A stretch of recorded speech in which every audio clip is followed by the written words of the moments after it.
बिल्ली के गले में घंटी। एक पंसारी था। उसकी दुकान में बहुत से चूहे रहते थे। वहाँ उनके खाने का भरपूर सामान था। वे अनाज, सूखे मेवे, ब्रेड, बिस्कुट, जैम और चीज आदि छककर खाते थे।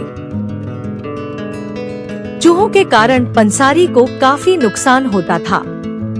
एक दिन उसने सोचा, इन चूहों से छुटकारा पाने के लिए मुझे कुछ उपाय करना चाहिए, वरना ये तो मुझे कहीं का नहीं छोड़ेंगे।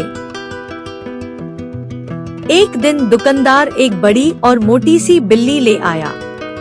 उसने उसे दुकान में छोड़ दिया। अब चूहे खुलेआम घूम फिर नहीं सकते थे।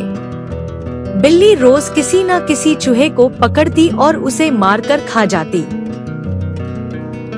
धीरे धीरे चूहों की संख्या कम होने लगी। इससे चूहों को बहुत चिंता हुई। उन्होंने इसका उपाय ढूंढने के लिए सभा की।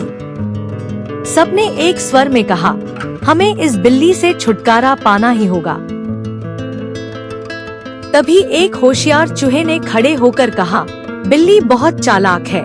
वह दबे पांव बड़ी फुर्ती से आती है, इसलिए हमें उसके आने का पता ही नहीं चलता।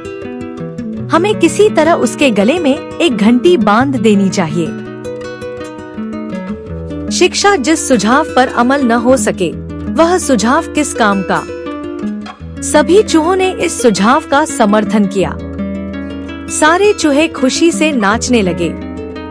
तभी एक बूढ़े चूहे ने कहा, खुशियां मनाना बंद करो। मुझे सिर्फ इतना बताओ कि बिल्ली के गले में घंटी कौन बांधेगा। बिल्ली के गले में घंटी। एक पंसारी था। उसकी दुकान में बहुत से चूहे रहते थे। वहाँ उनके खाने का भरपूर सामान था। वे अनाज, सूखे मेवे, ब्रेड, बिस्कुट, जैम और चीज आदि छककर खाते थे। चूहों के कारण पंसारी को काफी नुकसान होता था।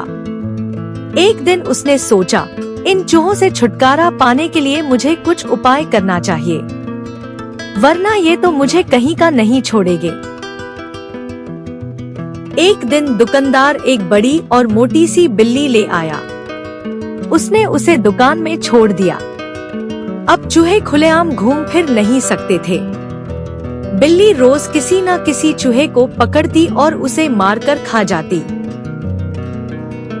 धीरे धीरे चूहों की संख्या कम होने लगी। इससे चूहों को बहुत चिंता हुई। उन्होंने इसका उपाय ढूंढने के लिए सभा की।